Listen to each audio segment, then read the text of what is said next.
cuidar da piedade da igreja. Ter um povo piedoso. Eu acredito que isso é um dos maiores desejos que Deus tem para a sua igreja. Ver um povo piedoso. Não é o quanto sabem sobre teologia, não é o quanto evangelizam, o quanto plantam igreja, o quanto ganham almas, o quanto trabalham, o quanto contribuem financeiramente, o quanto vêm aos cultos, mas talvez seja o quanto amam a Deus, o quanto se dedicam em buscá-lo, o quanto fogem do pecado e se santificam, o quanto obedecem à palavra. E eu queria que você entendesse isso. Eu sou muito criticado por pregar sermões assim, sermões duros, intensos, que sempre exigem do cristão o melhor dele, inclusive até por alguns dos meus discípulos. Mas você tem que entender que Deus colocou um fardo sobre mim, e eu necessito compartilhar ele com vocês.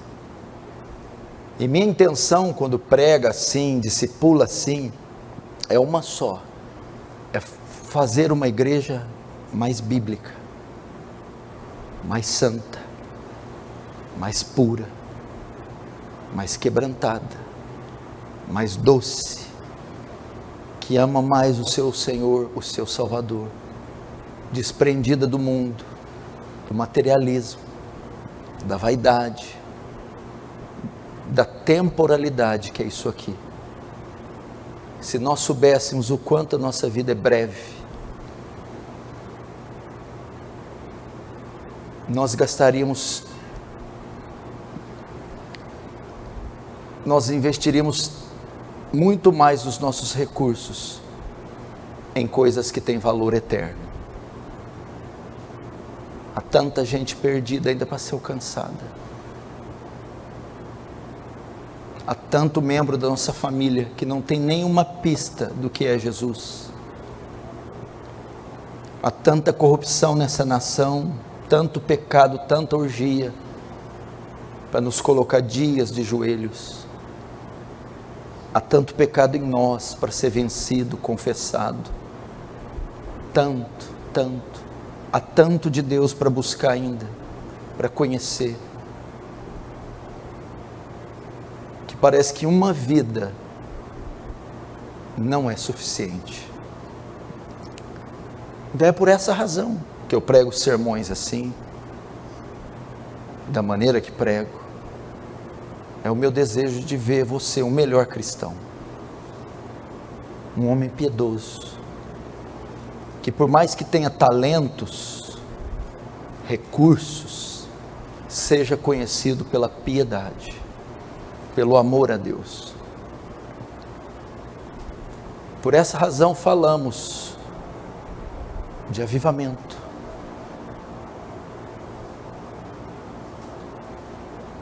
Com a expectativa que o Senhor, soberanamente, sobrenaturalmente,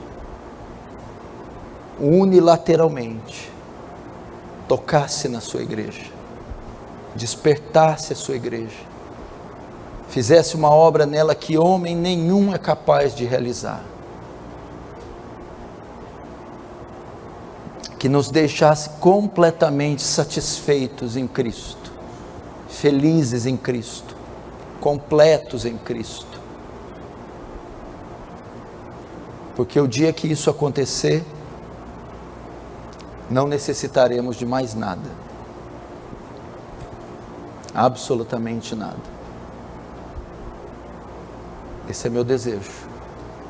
Foi esse o maior alvo de oração de todos os meus mais de 23 anos de fé. Que Deus trouxesse um avivamento, criasse uma geração, formasse uma geração de cristãos distinta, singular, invulgar de qualquer outra raça da terra, como foram alguns santos da igreja primitiva, como foram os puritanos, como foram os morávios, como foram os Lollardos, os valdenses, pessoas que destacavam-se por sua singularidade, devoção, piedade. Eu não estou aqui para discussões teológicas bobas e estúpidas. Eu não estou aqui essa noite querendo tratar de algum capricho, de algum crente orgulhoso. Eu estou aqui para dizer que nós precisamos amar mais o Senhor. Amar o Senhor de todo o nosso coração. Eu estou aqui para fazer você parar um pouco e refletir na sua vida. Como você tem conduzido ela? Quais são os valores que regem sua vida? Onde os seus olhos estão postos? Com o que você gasta seu tempo, seu dinheiro? De que forma você usa seu corpo, sua inteligência, seus dons? Para qual reino, em qual reino você está investindo?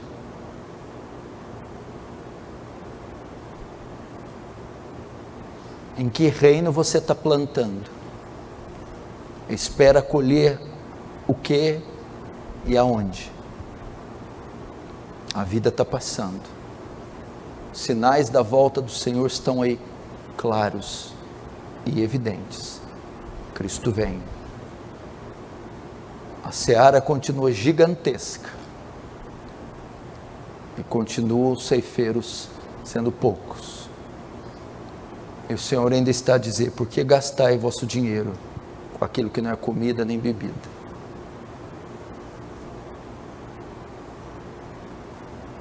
E eu peço que o Espírito Santo, só Ele, como eu preguei de manhã, só Ele e mais ninguém pode trazer esse despertamento. Só Ele pode convencer você. Meus gritos, urros e berros não têm nenhum poder contra a sua natureza, ou a de qualquer um. A força e a violência nada valem ante a nossa obstinação, a nossa cegueira. Se não houver um iluminar da graça, um abrir dos olhos do Espírito, um quebrantar do coração do Espírito, é inútil todo e qualquer apelo. Quando o ministério de Paulo chegou em Tessalônica, houve um pequeno avivamento, e eles se converteram e uma igreja ali foi plantada, e o capítulo 1 diz que o testemunho deles estavam chegando nas igrejas da Ásia, como eles se converteram dos ídolos e voltaram para o Senhor. Ou seja, eles renunciaram, abriram mão, entregaram tudo aquilo que era obstáculo para a fé, jogaram fora, abriram mão, retiraram. A mesma coisa na cidade de Éfeso, do Paulo está por ali, todos começam a jogar fora, tirar fogo, tudo que era contrário à vontade de Deus. E eu creio que quando o avivamento vem sobre uma igreja, quando o Espírito Santo move, voluntariamente as pessoas fazem fila, na expectativa, no anseio, no anelo, de lançar fora os seus ídolos, suas lealdades, suas vaidades, toda pedra de tropeço que se coloca entre eles e o Senhor. Voluntariamente vão tirando os penduricalhos, vão tirando os ídolos, vão tirando as pedras de tropeço e se entregando incondicionalmente ao Senhor. Você não sabe o quão libertador, como é libertador isso. É libertador. Saber que eu não preciso ficar preso a nada nem a ninguém. E me entregar incondicionalmente ao Salvador. E dizer como Isaías, de forma despretensiosa: eis-me aqui. Envia-me a mim. Sou todo seu.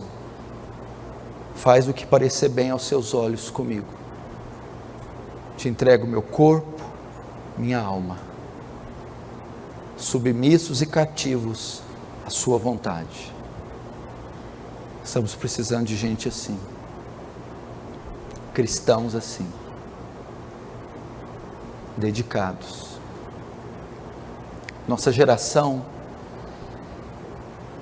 comparada com tantas outras, ela conta com pigmeus espirituais, anões espirituais, bebês espirituais. Nossa geração não é marcada por mártires, profetas.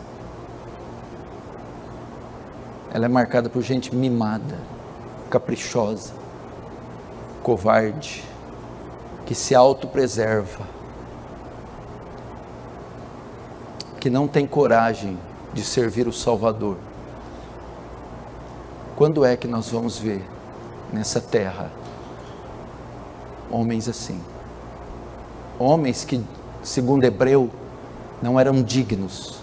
Essa terra não era digna deles terem pisado. Essa é a proposta, irmãos. Eu não quero tratar das suas necessidades, eu sei que você tem muitas como eu tenho. Mas como disse um puritano, eu sei que o meu Pai me ama, e Ele sabe do que eu preciso, e Ele vai cuidar sem que eu tenha que ficar ansioso. Eu não preciso ficar preocupado com as minhas contas, enfermidades, filhos, casamento. Meu Pai me ama, e o meu Pai está cuidando disso. Enquanto meu Pai cuida da minha vida, das minhas coisas, eu quero me ocupar em cuidar das coisas do meu Pai. Como Jesus disse, o meu Pai trabalha até agora,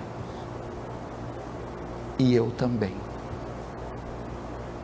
O meu Pai trabalha até agora, e eu também. E nós temos que trabalhar. Será que é tão difícil? Paulo, quando estava escrevendo a sua última carta, eram suas últimas palavras.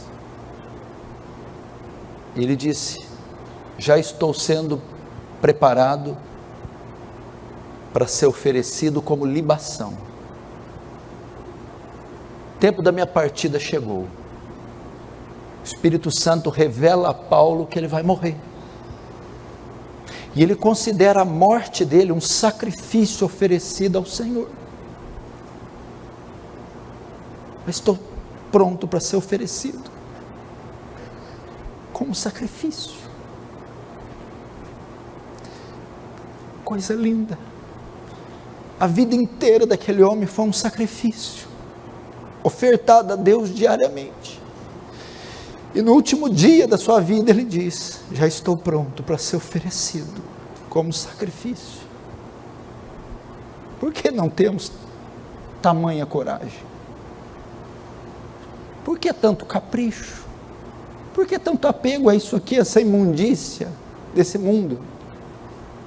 Essa coisa patética que se tornou esse mundo, asquerosa, vil, transitória, vulgar, corruptível.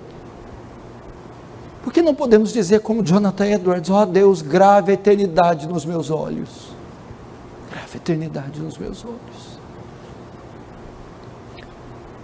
Por que não podemos ter crentes hoje, que ao chegar em casa vão para os seus quartos e dizerem: Senhor, eis-me aqui, me ofereço como libação, como sacrifício, eis-me aqui, envia-me a mim. Por que não podemos ser cristãos que vão chegar no quarto: hoje eu renuncio tudo, renuncio tudo para te servir. Por quê? Por que não ensinamos isso aos nossos filhos? Recebereis poder, filho, e ser-me-eis meus mártires. A palavra testemunho no grego é mártir. Você vai receber o Espírito Santo, filho, para ser um mártir. Quem sabe para dar sua vida, tá, filho? Paul Washer, pregando a pregação chocante, diz: quando meu filho crescer, quero pôr uma mochila nas costas dele e dizer: vá, filho, vá atrás de um povo e morra por ele, e lá do outro lado da eternidade eu te encontro, filho. O filho dele já está estudando lá no Master College de John MacArthur.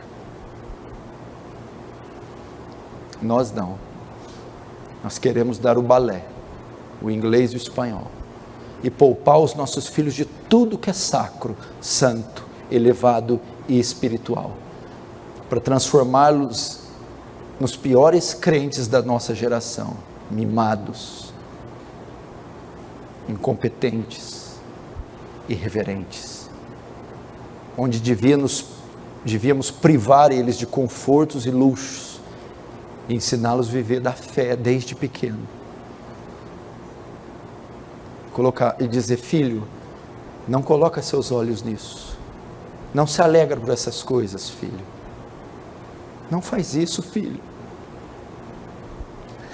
Jesus morreu, filho, o valor todo está contido no sangue, filho.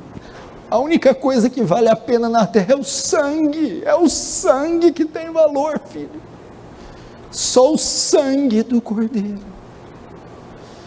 e é ele que você deve prezar mais que tudo na sua vida, filho.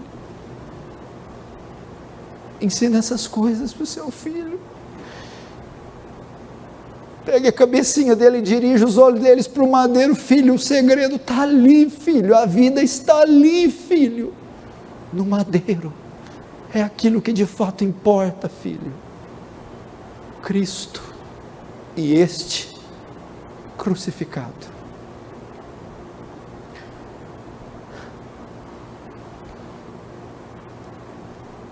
Cristo e esse crucificado. Oh, igreja, que Deus nos dê tal sentimento, que Deus nos dê estima por Cristo, como deu a Paulo ao dizer: na verdade tenho por perda todas as coisas, pela excelência do conhecimento de Cristo Jesus.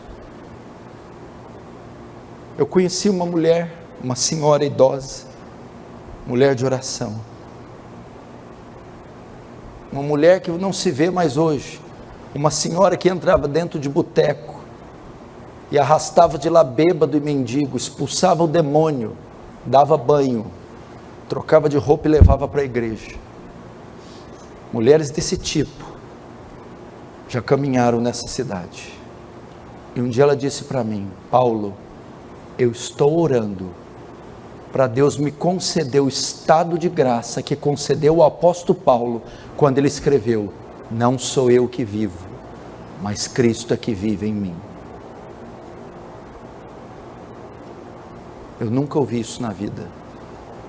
O que é que essa mulher está buscando? Eu estou orando para Deus me conceder o estado de graça que concedeu ao apóstolo Paulo quando ele escreveu, no momento que ele escreveu: não sou eu que vivo, mas Cristo vive em mim. Olha com que essa mulher ocupava o tempo dela. Olha com que essa mulher ocupava a vida dela. Olha qual é o desejo dessa mulher. Não é como muitos de nós. Abençoa, abre a porta, cura, livra, aqui, agora, hoje, temporal, material, financeiro, namorado, noiva. Uma senhora, me concede o estado de graça.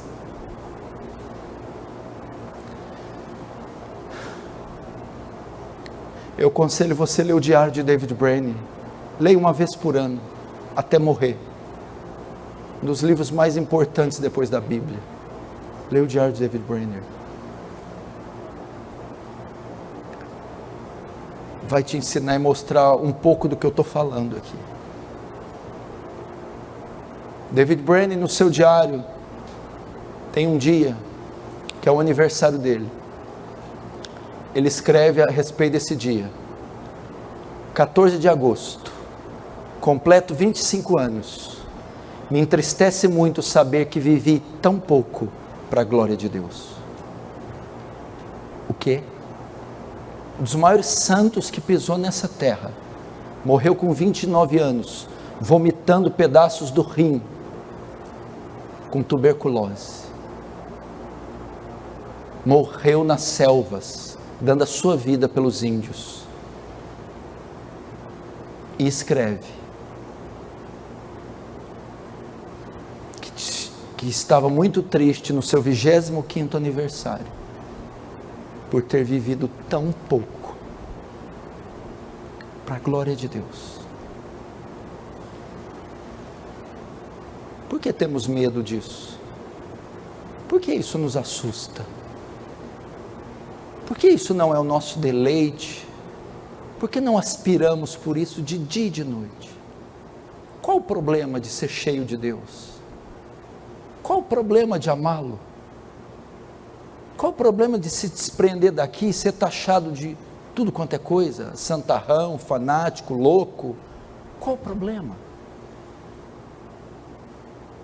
Quando Paulo chegou em Atenas para pregar, Demétrio, Ourives, o rebuliço de Paulo foi tão grande que ele falou para as autoridades: esses homens que transtornam o mundo inteiro chegaram aqui. Ah, quem dera eu tivesse fizessem tal comentário ao meu respeito. Ou como Acabe fez a Elias: és tu perturbador em Israel? Ah, quem sabe, quem dera transtornássemos o mundo. E com o que Paulo fez isso? Paulo perdeu todos os seus direitos, todos os seus recursos. Quando ele se converteu, ele passou a ser um moribundo. Como é que ele conseguiu transtornar o mundo inteiro? Sem dinheiro, sem escolta, sem status, sem internet, sem carro, sem nenhum recurso, só com o poder do Evangelho, só com o poderoso, glorioso, santo sacro Evangelho da graça e da glória, só com a proclamação do Evangelho, a ponto de dizer: eu não me envergonho do Evangelho, pois ele é o poder de Deus para a salvação de todo aquele que crê. Ele só tinha o Evangelho.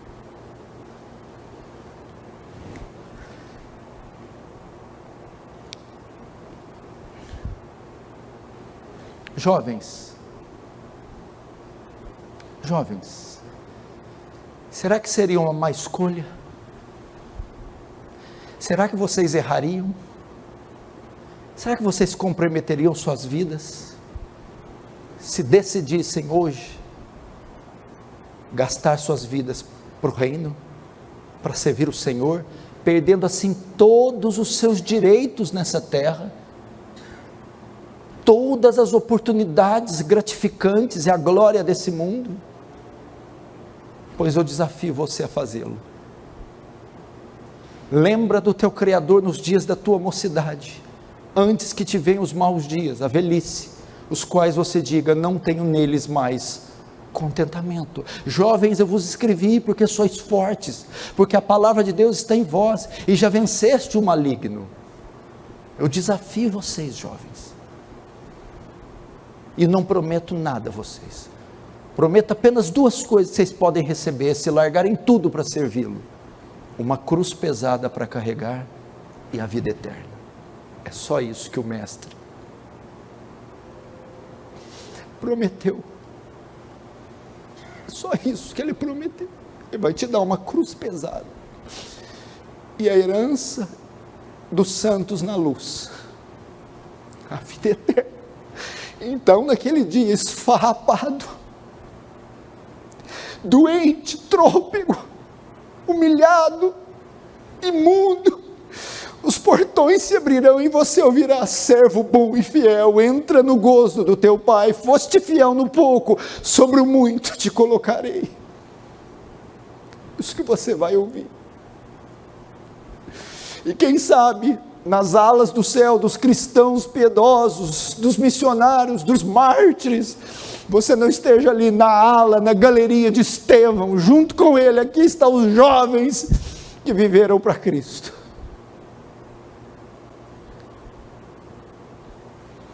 Jovens moças, você já estudou a história de Perpétua, do primeiro século? Primeiro, segundo e o terceiro séculos foram marcados por intensa perseguição, martírio, Coliseu Romano. E essa foi uma das mulheres de testemunho mais piedoso que já tivemos nessa terra. Senhoras, já ouviram falar de Susana Wesley?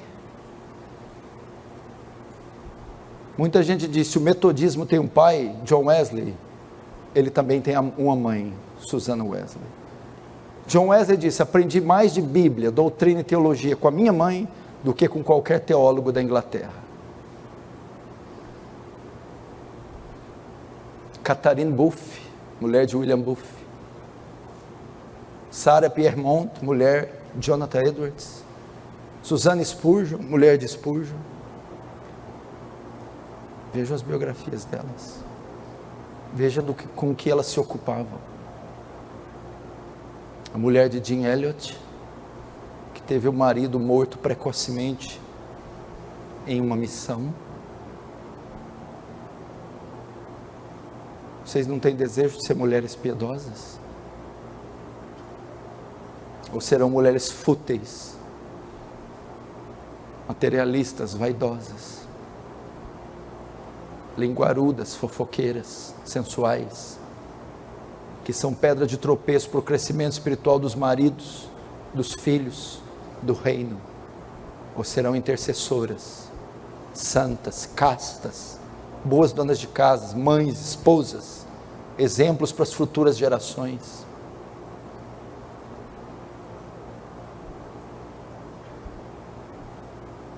Está com vocês.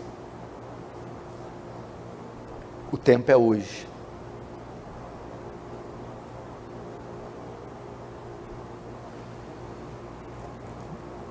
Paulo, em Romanos 13, ele faz um alerta estupendo para nós,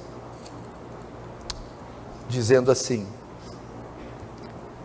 e digo isto a vós outros, que conheceis o tempo, já é hora de vos despertardes do sono, porque a nossa salvação está agora mais perto do que quando no princípio cremos.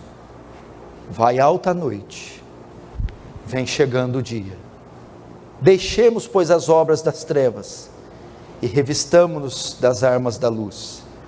Andemos dignamente em pleno dia, não em orgias, bebedice, impudícias, dissoluções, não em contendas, mas revesti-vos do Senhor Jesus Cristo, e nada disponhais para a carne no tocante às suas concupiscências. Vai alta a noite, vem chegando o dia. Isso fala tanto da volta de Jesus, quanto da morte. O Senhor está nos alertando: temos pouco tempo. Temos pouco tempo. O Dr. Joel Bick foi sequestrado há muitos anos atrás. Foi sequestrado e correu risco de vida ou de morte. Então ele orou enquanto estava sendo sequestrado: Senhor, se o Senhor me livrar, viverei para o Senhor de uma forma tão intensa como nunca vivi até hoje. Olha o voto que esse homem fez, já sendo o homem que ele era. Então o Senhor livrou das mãos dos sequestradores. E nós temos conhecido um pouco da vida desse homem. Ele é simplesmente uma máquina de servir o reino de Deus. ele passa o dia inteiro escrevendo, pregando, licionando, aconselhando, orando, ministrando intensamente, e o fará até o fim da sua vida. Por quê? Porque vai alta a noite, vai alto o dia, vai alta a noite e vem chegando o dia.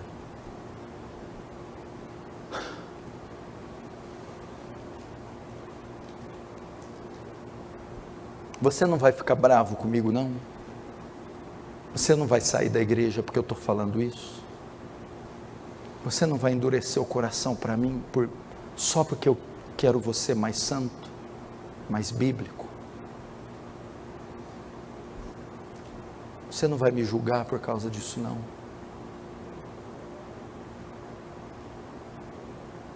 Talvez eu erre em algumas palavras, talvez eu me equivoque nos métodos, talvez eu exceda, eu sei que eu faço isso, mas julga a minha intenção. Pare de tratar o seu marido assim. Para hoje. Renuncia hoje isso. Por favor. Chega. Para de tratar sua esposa assim. Chega. Ela não merece isso. Acaba com isso hoje. Para de dar esse testemunho imundo, lambão. Chega. As pessoas sabem que você é cristão, que você congrega aqui. Você não está andando de acordo com as doutrinas ensinadas aqui. Abandona isso. Deleta essas coisas. Se desvencilha desse mundo virtual. Sai disso. Isso é um atraso de vida, uma atrofia da mente. Abandona isso. Você, filho, decida. Fale com seu pai hoje. Ou serve a Deus ou às trevas. Pare de ficar em cima do muro. Decida. Revele sua identidade. Pare de viver como um crente, como uma vez que você não é. Mostre a ele sua verdadeira identidade. Ou você se revela quem é, assume a sua posição, ou dobre os seus joelhos e rogue ao Salvador que te converta, que você pode não ter outra oportunidade. Você que tem chamado, sabe que tem, sabe que Deus te entregou talentos, sabe que Deus separou você. Por que você está fugindo? Por que você está omitindo? Volte para o exército, volte para o pelotão, se apresente imediatamente à sua base, bata a continência para o capitão da sua salvação e diz: estive foragido, distante, fui um desertor, mas me arrependi, e aqui estou. Devolva meu fuzil, minha espada, e me envie para a guerra.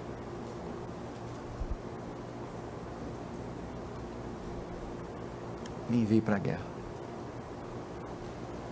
Dá tempo ainda de lutar? Algum inimigo ainda? Dá tempo. Tem muito o que fazer. Talvez você não é o obreiro que trabalhou o dia inteiro, nem o que trabalhou o meio período. Você é o obreiro da última hora. Vá lá. Vá lá que você vai receber o salário integral.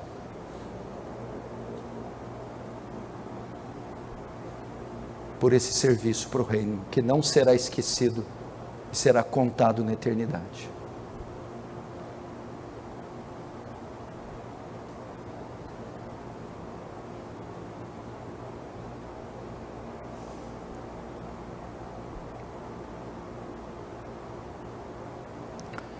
Palavra para nós essa noite, irmãos.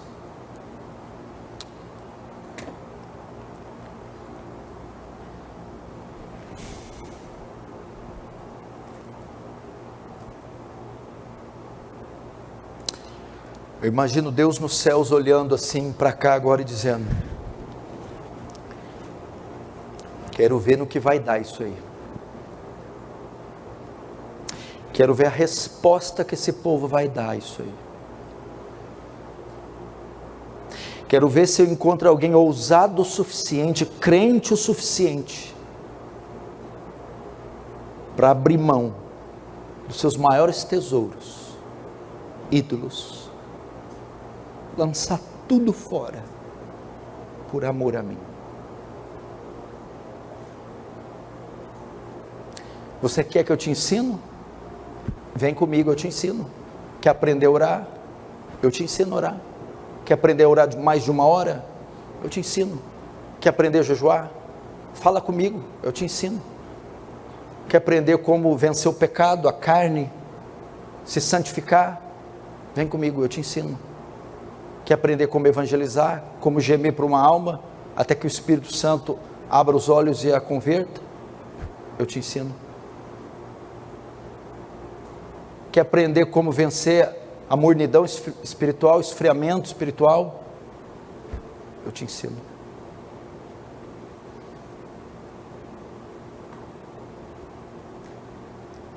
Quer começar isso? Não sei se você sabe, amanhã é feriado, dia 12 de outubro,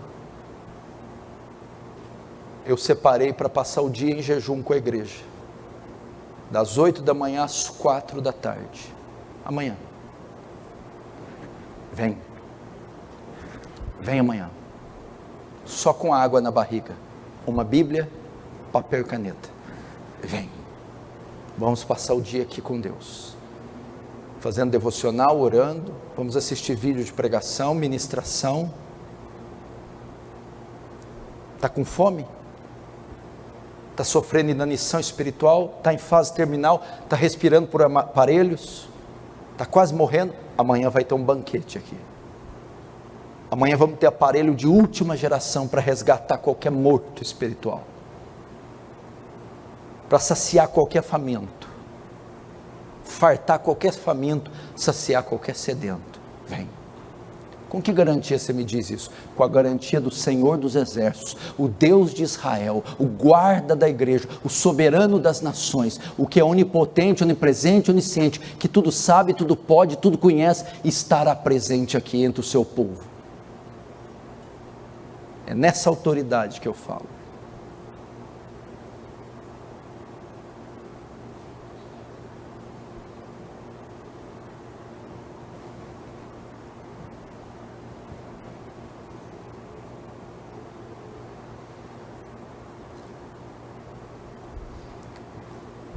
Eu vou fazer assim agora, esse teclado vai tocar, você não vai orar agora,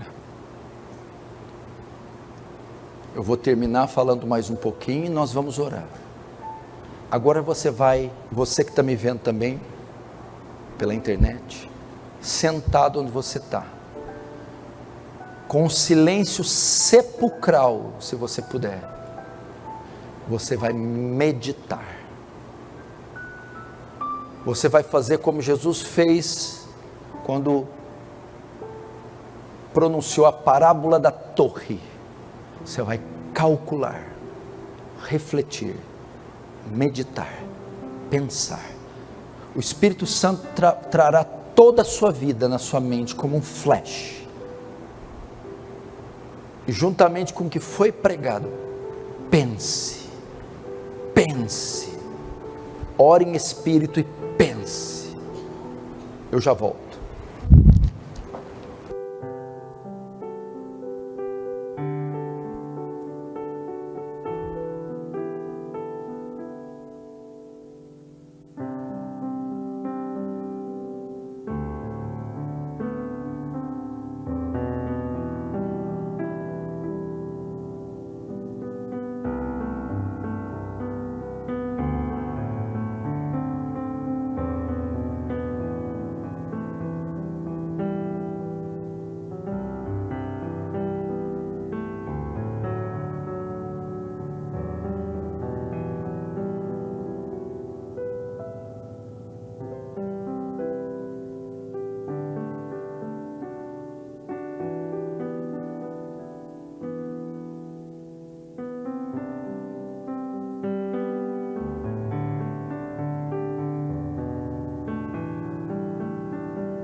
para mim.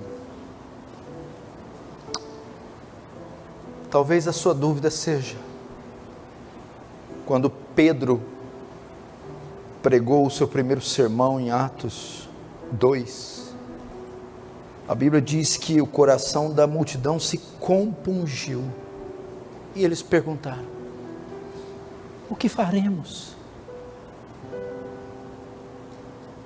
O que faremos, Pedro?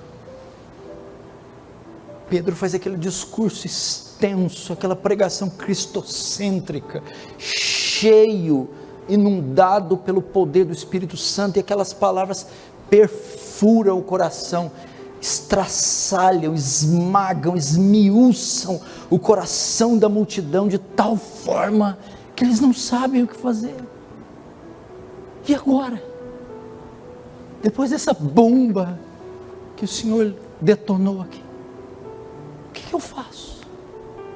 O que fazer? Qual atitude? A mesma coisa aconteceu quando João Batista veio pregando, e as pessoas perguntaram. Então ele respondeu, no verso 10, Lucas 3:10. Então as multidões o interrogaram, dizendo: que havemos, pois, de fazer? Respondeu-lhes: quem tiver 2 túnicas, reparta com quem não tem, e quem tiver comida, faça o mesmo. Foram também os publicanos para serem batizados e perguntaram: mestre, que havemos de fazer? Respondeu-lhe: não cobreis mais do que estipulado. Também os soldados lhe perguntaram: e nós, que faremos? E ele lhes disse: a ninguém maltrateis, não deis denúncia falsa, e contentai-vos com o vosso soldo, salário.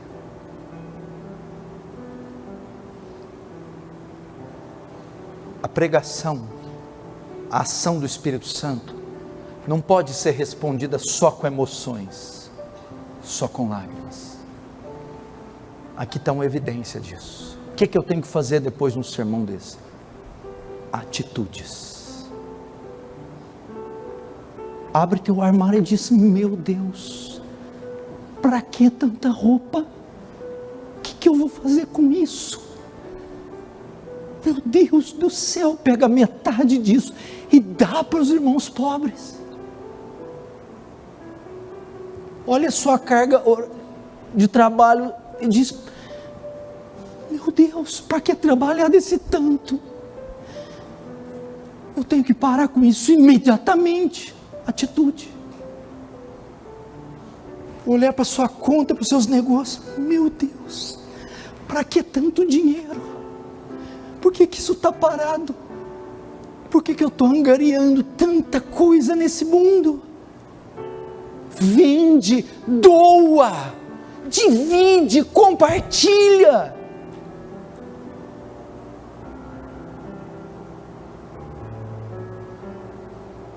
É olhar para suas mídias sociais: por que eu estou envolvido com tudo isso? Por que eu estou assinando tudo quanto é canal, tudo quanto é grupo, e tenho minha foto tudo quanto é lugar?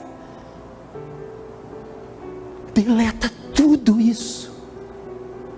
É isso que João Batista está dizendo. É bater na casa daquela mãe, daquele pai, filho, daquele irmão em Cristo que se ofendeu, e dizer: mãe, me perdoa, e abraça ela: mãe, me perdoa, por favor, me perdoa, mãe. O que eu estou fazendo? É o marido fazer o mesmo para a esposa o mesmo para o marido, os irmãos, os bloqueios. Me perdoa, eu te ofendi tanto, eu te entristeci tanto, eu pequei tanto contra você, me perdoa. É isso que Deus espera. Deus espera isso. O que eu estou fazendo da minha vida? Por que eu fui apegado tanto tempo nisso? Irmãos, eu conheço muitos de vocês, eu sei que tem maldade no coração de vocês. Alguns de vocês podem não expressar com atos, Mas vocês já julgaram muito pessoas, já usaram a língua para ferir muita gente, já condenaram muitas pessoas com os olhos. Rancor, ressentimento, inveja. É o dia de dizer: meu Deus, me perdoa, me perdoa, Senhor, me perdoa, me perdoa. Você não pode ir embora daqui com essa pendência. Não fique com medo, meu irmão, de se entregar ao Salvador. Não fique com medo, meu irmão. Eu garanto a você, você não ficará na mão por se entregar ao Salvador. O que faremos? Quem tem 2 tânicas, reparta com quem não tem.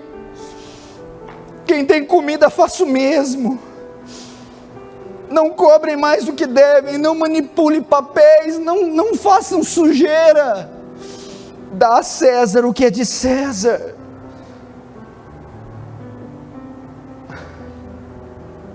Ame, perdoe, beije, abrace, chore. Mude radicalmente de vida. Mude radicalmente. Nossos olhos estão muito secos, igreja. A última vez que nós choramos pelo pecado, pelo nosso pecado,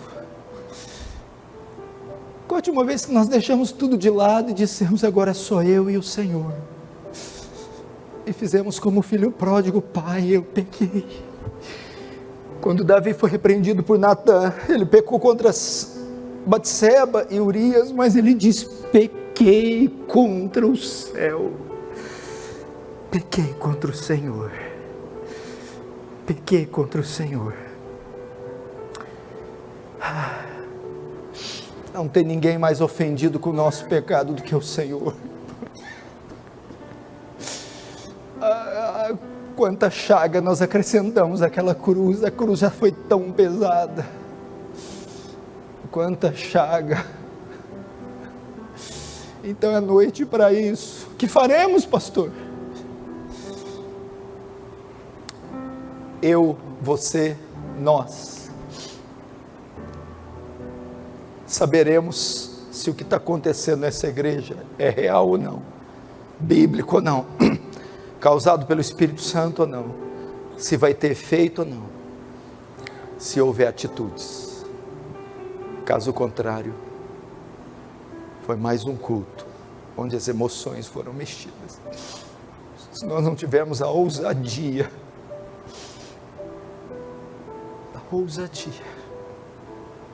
de mudar por causa do nosso Salvador, é um sinal que nós não somos dignos dele.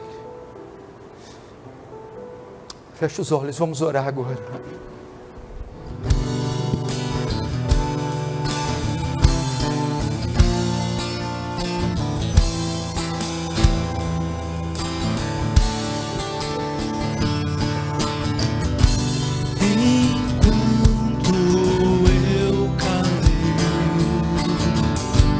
O meu pecado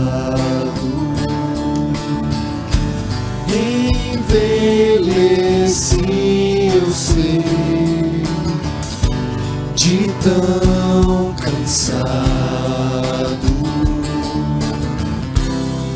porque a tua mão pesava sobre mim. Meu vigor chegou ao fim.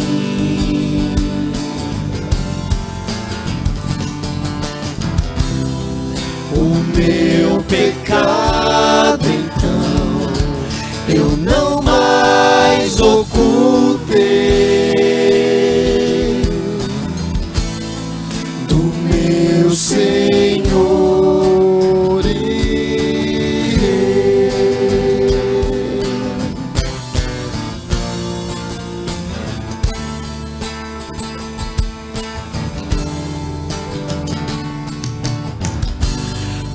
Assim eu confessei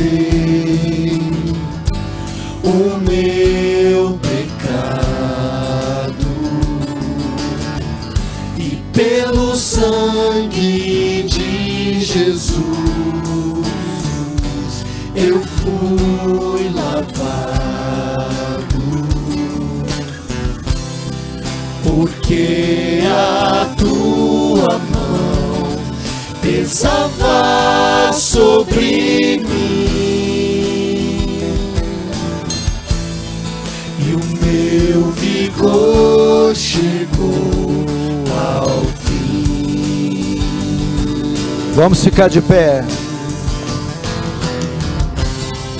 O meu pecado então eu não mais ocultei, o meu Senhor. Vamos cantar do início enquanto calei. Enquanto eu calei o meu pecado,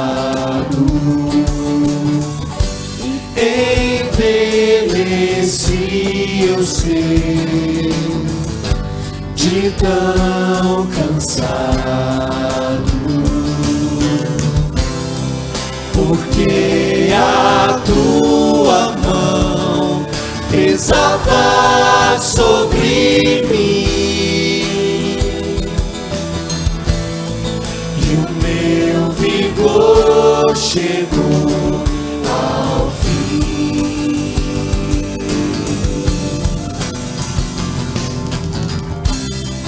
O meu pecado então eu não mais ocultei, do meu ser.